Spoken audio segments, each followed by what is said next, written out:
Hello दोस्तों, इस video में हम एक्सिस बैंक के इजी एक्सेस सेविंग्स अकाउंट्स को डिस्कस करेंगे।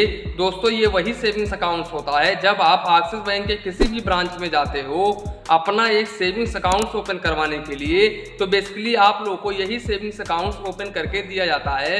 दोस्तों, इस वीडियो में हम इस सेविंग्स अकाउंट्स के सारे बेनिफिट्स, हिडन चार्जेस, इसके अलावा हम ये भी देखेंगे कि एक्सिस बैंक कैसा बैंक है और क्या आप लोगों का पैसा इस बैंक में सुरक्षित रहता है या फिर नहीं रहता है। तो वीडियो को बिल्कुल भी स्किप मत करिएगा, क्योंकि ये पूरा वीडियो मैंने बहुत ही स्टडी करके बनाया है। तो चलिए इसी के साथ में वीडियो शुरू करते हैं। दोस्तों, एक्सिस बैंक एक प्राइवेट सेक्टर बैंक है और अगर हम पैसे सुरक्षित होने की बात करें तो ये बैंक DICGC से इंश्योर होता है। DICGC जो कि RBI की एक सब्सिडी बॉडी है, जिसके अंतर्गत हर बैंक के हर कस्टमर को 5 लाख रुपए तक का इंश्योरेंस बिल्कुल फ्री में प्रोवाइड किया जाता है।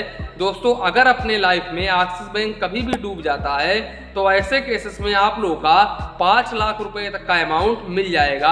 अब दोस्तों चलते हैं इनके रेट ऑफ इंटरेस्ट के ऊपर। तो दोस्तों, अगर आप एक्सिस बैंक का easy access savings accounts open करवाते हैं या फिर कोई और सेविंग्स अकाउंट्स ओपन करवाते हैं तो यहाँ पर एक्सिस बैंक आप लोगों को 3% से लेकर 3.50% पर एनम का रेट ऑफ इंटरेस्ट ऑफर करता है सेविंग्स अकाउंट्स के ऊपर। इसके अलावा अगर आप 1 ईयर का FD ओपन करवाते हैं तब जानकारी के लिए मैं आप लोगों को बता दूं कि यहाँ पर एक्सिस बैंक आप लोगों को बहुत ही कम रेट ऑफ इंटरेस्ट ऑफर करता है, जबकि अगर आप 1 ईयर 4 डेज का अपना FD ओपन करवाते हैं तब ऐसे केसेस में एक्सिस बैंक आप लोगों को 6.75% पर एनम का रेट ऑफ इंटरेस्ट ऑफर करता है। और अगर आप सीनियर सिटीजन के कैटेगरी में आते हैं तब यहाँ पर आप लोगों को 7.50% पर एनम का rate of interest axis bank offer करता है। अब इसके अलावा दोस्तों, अगर हम मिनिमम बैलेंस की बात करें तो सबसे पहले आप ये जान लें कि अगर आप एक्सिस बैंक में सेविंग्स अकाउंट्स ओपन करवाने के लिए जा रहे हो तो यहाँ पर आप लोग को कुछ इनिशियल फंडिंग करना होता है, जैसे कि रूरल में 3000 रुपये आप लोग को फंडिंग करना होता है। इसके अलावा दोस्तों, सेमी अर्बन में आप लोगों को 6000 रुपये फंडिंग करना होता है।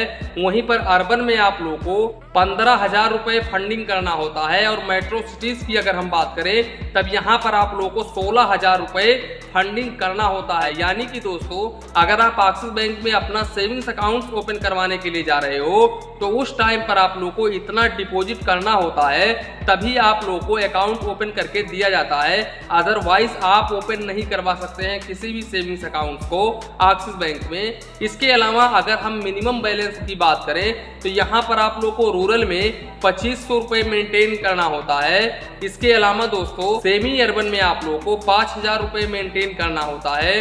वहीं पर अर्बन में आप लोगों को 12,000 रुपये मेंटेन करना होता है। इसके अलावा मेट्रो सिटी में भी आप लोगों को 12,000 रुपये तक मेंटेन करना होता है। और दोस्तों, जो मैंने आप लोगों को बताया कि इतना मिनिमम बैलेंस आप लोगों को एक्सिस बैंक में मेंटेन करना होता है, और अगर आप इस अमाउंट को मेंटेन नहीं करते हैं तो ऐसे केसेस में आप लोग को 600 रुपये प्लस GST तक चार्जेस देना पड़ सकता है।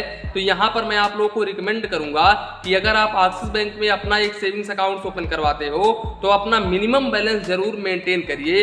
इसके अलावा दोस्तों, इस सेविंग्स अकाउंट पर एक्सिस बैंक आप लोगों को 20 पेज का चेक बुक पर फाइनेंशियल ईयर बिल्कुल फ्री में ऑफर करता है। और अगर आप एक्स्ट्रा चेकबुक लेना चाहते हो तो ऐसे केसेस में आप लोगों को पर लीफ का 4 रुपीज चार्जेस देना होगा प्लस GST। इसके अलावा दोस्तों, अगर हम ATM कार्ड चार्जेस को डिस्कस करें तो यहाँ पर आप लोगों को 300 रुपये प्लस GST एनुअली चार्जेस देना होता है एक्सिस बैंक को, जो कि ऑटोमेटिकली आपके अकाउंट से काट लिया जाता है। दोस्तों, यहाँ पर आप किसी भी डेबिट कार्ड को चूज कर सकते हैं अपने हिसाब से, लेकिन मैं प्राइमरी डेबिट कार्ड का चार्जेस आप लोगों को बता रहा हूँ। यहाँ पर जो एक्सिस बैंक आप लोगों को ऑफर करता है, जो सेंड करता है आपके घर पे, उस डेबिट कार्ड पर आप लोगों को 300 रुपये प्लस GST चार्जेस देना होता है। इसके अलावा अगर हम इस डेबिट कार्ड के लिमिट को डिस्कस करूं तो आप इस डेबिट कार्ड से 50,000 रुपये पर डे निकाल सकते हैं और 1,25,000 रुपये तक ऑनलाइन यानी कि POS ट्रांजेक्शन कर सकते हैं। दोस्तों, इस ट्रांजेक्शन को आप बढ़ा भी सकते हैं